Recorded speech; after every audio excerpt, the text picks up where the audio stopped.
Saya punya utang. Usia saya masih muda, cuman utang saya udah miliaran. Utang saya kurang lebih 3,2 M.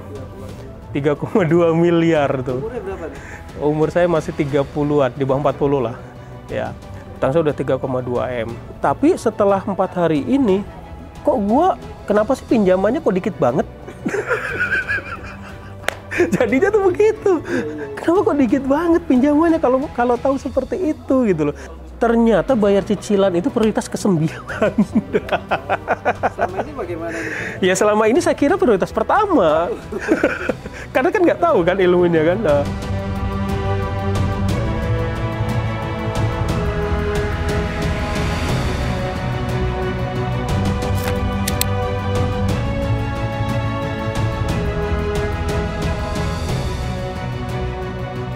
Assalamualaikum warahmatullahi wabarakatuh. Nama saya Anan. Domisili saya di Bogor, tepatnya di Cilengsi, tapi saya aslinya dari Riau. Saya kenal MMC ini sebenarnya belum lama, belum ada seminggu. Kenalnya di media sosial, di salah satu media sosial gitu. Iseng-iseng aja mau tidur, tiba-tiba tuh masuk ke beranda tuh. Ada salah satu cuplikan membahas terkait masalah perbankan, ya. Kok kayak menarik nih gitu kan. Kayak menarik. Udah akhirnya saya telisik tuh akunnya saya telisik. Wah, saya lihat videonya banyak banget tuh. Saya cari nomor kontaknya. Terus saya hubungin. Besokannya terus ada yang membalas. Nah, singkat cerita terus akhirnya saya diundang tuh di Sentul, Babakan Madang. Ya, yang di dekat lapangan golf itu ya, kalau nggak salah, kantornya tuh. Nah, diundang ke situ. Udah saya datang tuh, pagi-pagi saya datang, ketemu dengan para coach yang lain tuh. Tapi kan saya belum kenal saat itu, masih baru ya, jadi masih malu-malu gitu. Udah ngobrol-ngobrol gitu kan. Terus akhirnya saya ngobrol lama itu dengan Kang Su tuh. Ternyata ada kedekatan emosional dengan Kang Su saat kuliah tuh ternyata gitu kan. Di IPB juga sama? Enggak, tapi jurusannya sama saat kuliah. Ternyata beliau pernah kerja tuh di tempat daerah saya di Riau gitu kan. Ya qadarullah jadi nyambung gitu. Padahal tidak ada niatan untuk mencari-cari gitu kan. Nah, terus ngobrol-ngobrol singkat cerita ditawarin lah untuk ikut PBTR ya, PBTR. Jujur awalnya saya tuh ragu karena saya udah sering banget ngikutin seminar begini tuh saya udah sering banget, bahkan mungkin udah puluhan kali gitu. Karena dalam benak saya, dalam pikiran saya, paling nanti kayak yang sudah-sudah. Nah, gitu ya. Kayak yang sudah-sudah gitu ya. Tapi dalam hati saya itu mengatakan coba aja ikutin, siapa tahu ini berbeda gitu kan. Gitu. Ya udah, terus akhirnya H-1 gitu kan, saya ditanyakan oleh Mas Rizka. Terus saya mendaftar ya. Sampai dari hari pertama sampai sekarang hari terakhir. Awalnya sih jujur ya, saya tuh ikut PBTR ini sebenarnya lebih fokusnya itu bagaimana sih saya pengen menggali pengetahuan tentang perbankan nih, karena saya kan punya utang. Awalnya tuh saya di situ tuh, di masalah utangnya itu tuh ya kan. Saya punya utang, usia saya masih muda, cuman utang saya udah miliaran. Utang saya kurang lebih 3,2 M, 3,2 miliar tuh. Umurnya berapa nih? Umur saya masih 30-an, di bawah 40 lah. Ya, utang saya udah 3,2 M. Seperti itu. Nah, saya tuh sebenarnya tadinya pengen cari tahu terkait masalah perbankannya. Katanya ada penghapusan bunga dan lain-lain sampai ke pembayaran pokok gitu ya. Itu yang membuat saya semangat pengen ikut. Kayaknya gue kudu ikut nih gitu kan. Karena biar gimana pun nih ruwet nih urusan utang nih gitu kan. Apalagi sampai miliaran gitu. Mungkin kalau orang saya ceritakan nggak percaya kalau saya tuh punya utang miliaran gitu. Nah, ikutlah hari pertama, jujur aja saya saat itu harapannya ya supaya gimana caranya biar cepat bisa utang-utang saya tuh kebayar gitu kan. Karena kan jadi beban banget. Nggak taunya nggak sesuai dengan fakta tuh. Pas saya ikut PBTR itu kan, ini mana bahas utangnya gitu kan, hari pertama itu kan mana bahas utangnya. Ternyata lebih ke spiritualnya dulu yang digali itu. Wah, saya bilang gila ini edan ini, saya bilang ini seminar gila, seminar edan dalam hati saya, nggak nyambung dalam hati saya. Karena saat itu memang kan saya tujuannya adalah ya itu tadi kan, untuk ke yang masalah perbankannya itu. Kok masalah spiritual terusnya yang digali itu kan, emosional, spiritual, gimana kedekatan kita sama Sang Pencipta, gimana masalah tanggung jawab kita, ibadah kita dan lain-lain. Masuk sesi kedua, saya sudah mulai bener juga ya. Itu masuk sesi kedua tuh. Sesi pertama saya masih gila ini, saya bilang gitu, nggak sesuai ini. Tadinya udah pengen mau keluar aja gitu kan. Saya masuk sesi kedua, bener juga. Masuk sesi ketiga gitu kan, tambah yakin, tambah lagi coach itu kan memberikan materinya kan dengan yang sangat powerful gitu kan. Bisa bukan meyakinkan, ya memang seperti itu kan. Sampai sesi pertama itu, bukan sesi pertama, hari pertama berakhir, jujur saya kena di sesi pertama itu ngerasa tertampar, ngerasa saya ini kok goblok banget, saya ini kok ternyata selama ini apa yang saya lakukan tuh salah. Udah gitu, yang saya anggap mungkin, maaf ya, masalah ibadah saya memang insya Allah tidak pernah meninggalkan sholat gitu. Tapi ternyata ada hal lain, saya tidak pernah meninggalkan sholat, tapi saya tidak mengutamakan. Contohnya misalnya sholat asar gitu kan, masuk jam 3.15, ya saya sholatnya jam 5 gitu. Kan salah itu kan, tidak mengutamakan. Karena saya lebih fokus ke bisnisnya saat itu kan, fokus kerja lah gitu kan. Nah, kan sama coach itu dikasih itu ya, PR 99 hari. Ya, suruh mengerjakan 3 poin tuh. PR kita yang harus kita rutin laksanakan tuh. Nah, saya bikin. Yang pertama saya bikin adalah saya mau komitmen sholat tahajud 4 rakaat plus witir setiap malam. Yang kedua, sholat subuh berjamaah plus sedekah. Yang ketiga itu sholat duha 4 rakaat tuh. Nah, itu saya komitmen di situ tuh 99 hari. Begitu masuk malam, saya teringat itu, terbayang terus.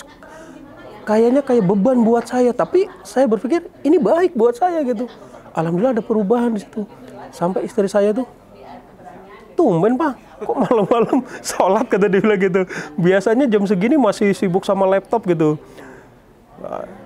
Kan harus tidur dulu. Nah, terus saya sholat gitu kan. Alhamdulillah sampai hari keempat sekarang itu masih saya jalankan rutin gitu.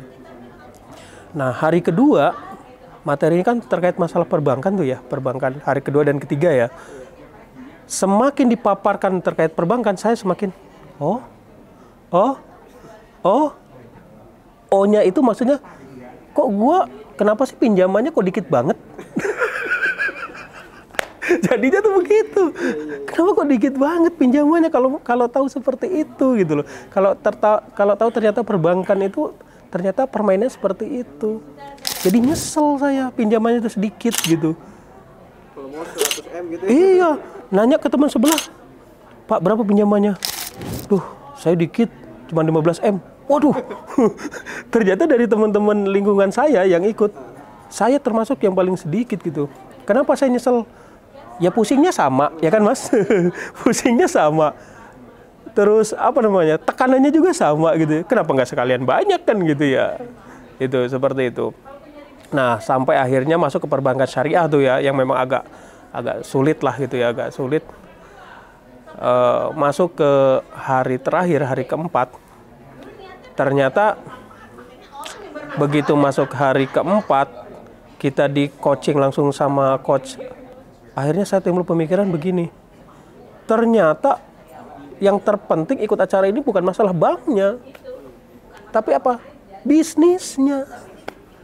bisnisnya ternyata, bukan masalah banknya. Bank itu udahlah nggak usah dipikir, benar kata Ustadz, bank mah nggak usah dipikirin gitu loh. Sekarang gimana cara kita ngebesarin aset, ngebesarin bisnis kita, ngembangkan bisnis kita. Jujur awalnya memang saya datang ke sini itu seperti yang saya katakan tadi, saya lebih fokusnya, lebih tertariknya gimana sih cara menyelesaikan hutang piutang di perbankan. Sebenarnya itu yang mau saya kejar gitu. Saya pengen tahu kenapa harus ada penghapusan BDO gitu ya. Terus gimana caranya bisa kita hanya membayar pokoknya saja gitu. Itu yang mau saya kejar tadi. Tapi setelah 4 hari ini, ternyata itu malah jadi terkesampingkan oleh saya. Saya jadi malah tadi itu begitu selesai langsung di otak saya ini, wah besok berarti saya di kantor harus gini, harus gini, harus gini. Ide itu langsung dalam sekian detik itu bermunculan, Mas. Iya, bermunculan. Ternyata SDM saya harus begini. Ternyata marketing saya selama ini yang saya lakukan tuh salah. Kenapa kok pendapatan saya segitu-gitu aja. Bisnis saya nggak terlalu berkembang. Yang selama ini saya berpikir, apa yang saya lakukan itu udah paling benar. Ternyata masih salah gitu loh. Masih salah. Begitu tadi dipaparkan oleh Coach Rasda itu ya, ternyata ya itu tadi, kita belum tentu apa yang kita anggap benar itu menurut kita benar, ya ternyata enggak gitu loh. Sehingga akhirnya ya udah tadi saya langsung fokus, utama urusan remeh-temeh lah. Karena kenapa? Sebesar apapun, sekecil apapun, serumit apapun, kan tetap aja utang harus dibayar kan, Mas? Ya kan gitu. Bayarnya pakai apa coba? Duit kan? Duitnya dari mana? Bisnis kan? Berarti kan kita harus fokusnya ke bisnisnya. Nah, itulah kesimpulan saya mengikuti ini gitu. Akhirnya saya dapat 3 poin tuh. Pertama, spiritual saya ternyata kena ya, kesenggol tuh spiritualnya. Yang kedua, ya akhirnya saya juga tahu terkait masalah di perbankan harus bagaimana, apa tindakan yang harus saya lakukan, bersikap seperti apa terhadap perbankan, cara membayarnya, cara negosiasinya gitu. Yang ketiga, bisnis. Nah, akhirnya saya lebih fokus gimana caranya ngembangkan bisnis. Boleh saya sebutkan mungkin bisnis saya? Ya, saya lama berkecimpung di dunia pendidikan ya. Dalam hal ini khususnya adalah di bimbingan belajar. Saya kurang lebih sudah 16 tahun lebih, sehingga saya berpikir dengan pengalaman saya selama 16 tahun, saya udah paling ngerti tuh di dunia bisnis perbimbelan gitu, dari segi marketing, SDM, keuangan dan segala macam. Begitu dipaparkan sama Coach Rasda tadi, masih banyak yang salah ternyata yang saya lakukan selama 16 tahun. Kenapa kok cabang saya ya cuma bergerak di sekitaran itu aja. Terus kenapa tidak bisa berkembang? Ya, tadi udah terungkap semua gitu. Ya jujur sampai sekarang memang ya mudah-mudahan nggak terjadi ya. Bisnis saya sih masih aman sebenarnya, masih aman, masih berjalan. Yang saya khawatirkan memang masalah keuangan saya aja, seperti itu. Keuangan saya, sehingga ya itu tadi, saya itu pengen ikut ke sini karena pengen menggali terkait informasi perbankan aja. Tapi ternyata sampai masuk ke sini malah tujuan utamanya itu saya kesampingkan. Saya malah kenanya, ini bisnis yang harus dikembangkan. Bisnis. Ya kembali lagi, utang itu wajib dibayar, berapapun nominalnya wajib dibayar. Jangan sampai kita mati meninggalkan utang. Nggak ada jalan lain, ya kan? Nggak ada jalan lain. Kita punya utang mau 1 juta, 10 juta, 100 juta, 1 miliar, kan tetap harus dibayar, Mas. Itu kan jalan realistis kita untuk melunasi hutang kan dibayar. Bayarnya pakai apa? Pakai duit. Duitnya dari mana? Ya bisnis itu kita kembangkan, salah satunya kan. Kalau misalnya kita masih sayang sama aset nih, ya kan? Wah, gue sayang nih sama aset gue gitu kan. Ya udah berarti bisnisnya dong yang harus dikembangkan. Nah, disinilah tempatnya nih. Belajarnya itu ya di sini. Saya tidak dapatkan di pelatihan-pelatihan yang lain gitu. Enggak saya dapatkan. Biasanya kalau pelatihan sebelumnya ya begitu aja kan. Tapi di sini benar-benar digali spiritual kita, kedekatan kita dengan Maha Pencipta, kewajiban kita seperti apa. benar-benar digali, benar-benar ditampar saya itu. Setelah itu baru dikasih tahu, gini loh cara menghadapi perbankan. Kalau kamu mau nego seperti ini aturannya, sampai ke dalil-dalil, ke ayat-ayat tuh. Bank syariah tuh. Iya, nggak cuma bank syariah, bank konvensional juga. Kenapa bunga itu riba, ya kan? Kenapa denda itu riba? Dikeluarin semua ayat-ayatnya. Makin melongo, oh. Gitu. Kalau bank syariah udah jelas lah ya. Ya ini kan yang konvensional tuh. Gitu. Akhirnya tercerahkan lah semua kan, tercerahkan semua. Seperti itu. Jadi harapan saya memang kegiatan seperti ini harus sering dilakukan dan ini harus disebarluaskan khususnya kepada para pengusaha muslim. Supaya apa? Supaya perekonomian muslim kita khususnya di Indonesia ini semakin kuat. Karena selama ini kan kita kuasai oleh kapitalis ya. Kapitalis. Ketika muslim bersatu, perekonomian kuat, saya kira ya nggak ada yang nggak mungkin. Apalagi udah ada campur tangan pertolongan dari Allah Subhanahu Wa Taala. Gitu Mas. Ini Pak, ini kan boleh seminar banyak banget. Ini apa yang membuat berbeda dari seminar-seminar yang sudah Pak Anan ikuti gitu kan? Apakah seminar ini, ternyata ikut ini kok berasa kayak keluarga gitu? Gini, ya saya tidak bisa menyebutkan kegiatan-kegiatan seminar di luar sana ya. Tapi kan kita tahulah banyak seminar-seminar ya. Termasuk saya terjerumus banyak utang itu karena ikut seminar, Mas. Seminar juga. Saya tahu seminar. Iya. Pakailah pinjaman bank untuk mengembangkan bisnis. Nanti begini-begini, begitu keluar dari seminar, apa dibimbing? Kan enggak, dibiarin aja. Itu yang menyebabkan saya banyak utang tuh gitu. Dari ikut seminar itu juga, utang sini. Akhirnya saya diberikan prioritas di perbankan itu, bahkan kartu kredit saya aja dikasih unlimited. Unlimited sama perbankan tuh, unlimited dikasih. Pak, ini saya kasih unlimited, platinum kartu kredit saya. Sampai ATM saya itu platinum semua tuh. Itu karena awalnya saya punya cicilan itu selalu lancar. Pembayar tuh lancar. Nah, semakin lancar pembayaran itu, saya ngerasa bangga. Jadi seolah-olah itu prestasi buat saya. Ternyata kan salah. Iya, ternyata kan salah. Bukan berarti kita bayar cicilan di bank itu lancar terus ternyata kita bener, enggak. Ternyata kan malah menggulung kan ribanya itu kan, bunganya itu kan, seperti itu. Nah, karena elektabilitas saya di perbankan bagus, udah pihak bank itu nelponin terus, Pak, ayo Pak, kita kasih modal dana usaha. Udah nggak usah pakai agunan, udah gampang saya datang. Ya karena butuh duit kan, kita nggak membaca semuanya, yang tanda tangan. Ternyata kan di situ ada unsur riba dan batil bagi yang bank syariah kan, batilnya itu yang kita awalnya nggak tahu. Nah itu di seminar ini, di pelatihan, saya katakan pelatihan lah, ini bukan seminar nih ya. Di pelatihan ini sangat berbeda dengan yang lain. Itu yang saya katakan tadi. Pertama, segi spiritualnya itu. Iya, spiritualnya itu yang benar-benar saya tuh nggak nyangka loh ikut. Kemarin masuk ke sini, makanya saya bilang tadi hari pertama kok nggak nyambung, saya bilang itu. Ini pengajian, apa pelatihan, apa seminar perbankan, ya kan gitu. Ayat-ayat Allah semua tuh, semua tuh cekokin semua gitu kan. Sehingga mau tidak mau kita ya terenyuh jadinya kan. Udah gitu yang kedua, dengan teman itu kalau kita seminar-seminar biasa, ya cuek-cuek gitu aja kan.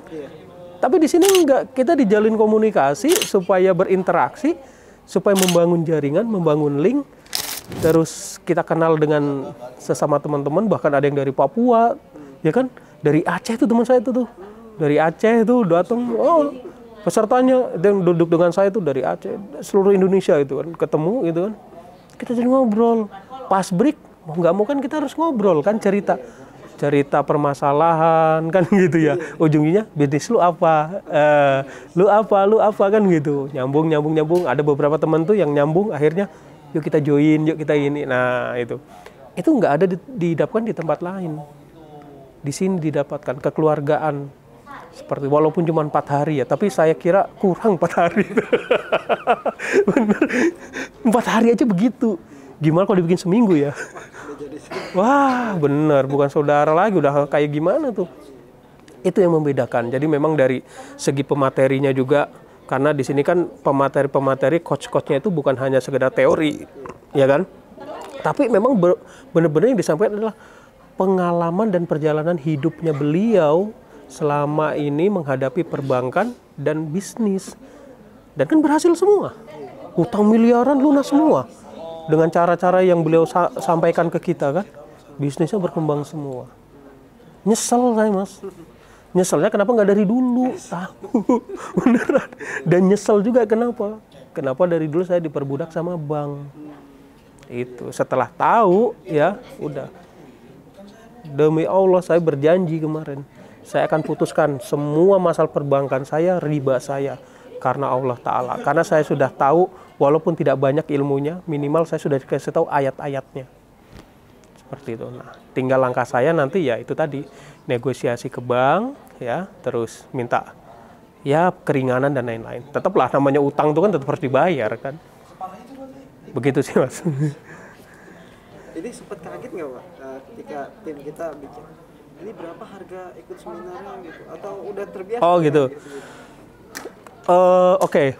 Kalau masalah harga, jujur ya, awal itu saya kaget ya, karena biasa saya ikut seminar paling mahal terakhir itu ada ikut seminar tuh di bawah 1 juta lah, di bawah 1 juta ya, ada itu saya ikut seminar bawah 1 juta. Tiba-tiba kemarin Mas Rizka tuh, saya nanya, investasinya berapa Mas? Ini Pak, di chat sama beliau kan.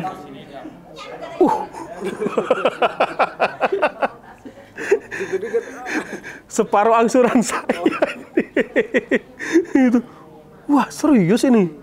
Ya jujur aja, awalnya saya juga ragu-ragu kan. Wah, bener enggak? Ragunya tuh nih, jangan sampai kita sudah mengeluarkan uang 2 digit untuk ngikutin kegiatan ini, ternyata nggak bermanfaat gitu loh. Karena saya punya pengalaman dari beberapa seminar yang lalu-lalu tuh begitu. Nah, sehingga saya kemarin tuh ada timbul keraguan. Tapi kembali lagi, hati kecil saya tuh mengatakan, ikutlah. Semoga ini jalan kamu gitu, jalan kamu untuk menyelesaikan semuanya. Ya udah, akhirnya saya ikutin ya, alhamdulillah sesuai lah. Saya kira nggak mahal segitu tuh dengan ilmu yang kita dapatkan, itu nggak mahal menurut saya.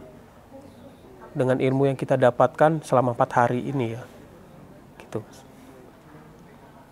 Boleh Pak pesan-pesannya? Oh udah berajam? Oh ya Pak BTR belum ada. Ajam belum. Udah keinginan gitu mungkin. Gimana? Mau lunasnya kapan? Kan kemarin kita dikasih ini ya. Inilah bagusnya seminar ini ya, pelatihan ini. Kita tuh sampai dikasih treatment tadi kayak coach itu ngasih kita komitmen yang harus dijalankan 99 hari, pendekatan diri kepada Yang Maha Kuasa seperti apa. Saya udah coba terapkan. Yang kedua, kita dikasih mapping apa namanya ya, prioritas pembayaran. Ternyata bayar cicilan itu prioritas ke-9. Selama ini bagaimana nih? Ya selama ini saya kira prioritas pertama. Karena kan nggak tahu kan ilmunya kan. Nah, jadi yang kita utamakan tuh gimana cicilan ini bisa kebayar setiap bulannya gitu ya. Terus kita melupakan di sana tuh ada tanggung jawab yang lain, apa misalnya karyawan, keluarga, dan lain-lain. Kita fokusnya adalah ke pembayaran angsuran-angsuran. Jadi duit banyak pun menguap gitu aja habis ya, karena itu tadi riba kan. Karena riba tadi gitu. Nah, dari mapping itu akhirnya saya klasifikasikan prioritasnya yang mana. Dan dari 9 titik utang saya itu ada 9 titik Mas. Dari 9 titik itu ternyata perbankan jadi prioritas nomor 8 akhirnya. Karena saya punya utang pribadi juga, ke orang tua juga. Itu jadi prioritas utama tuh buat saya. Pesan saya untuk teman-teman di sana yang sedang terlilit utang, berapapun utang teman-teman di luar sana ya, kalau teman-teman itu tahu ilmunya, tahu caranya untuk mengatasi, dunia perbankan, insya Allah teman-teman akan berpikir sama dengan saya, kenapa nggak saya tambahin utangnya? Jadi intinya slow saja, kalem saja, santai saja. Mungkin selama ini mungkin teman-teman yang panik, dikejar-kejar debt collector, dikejar-kejar tagihan, itu karena nggak tahu ilmunya.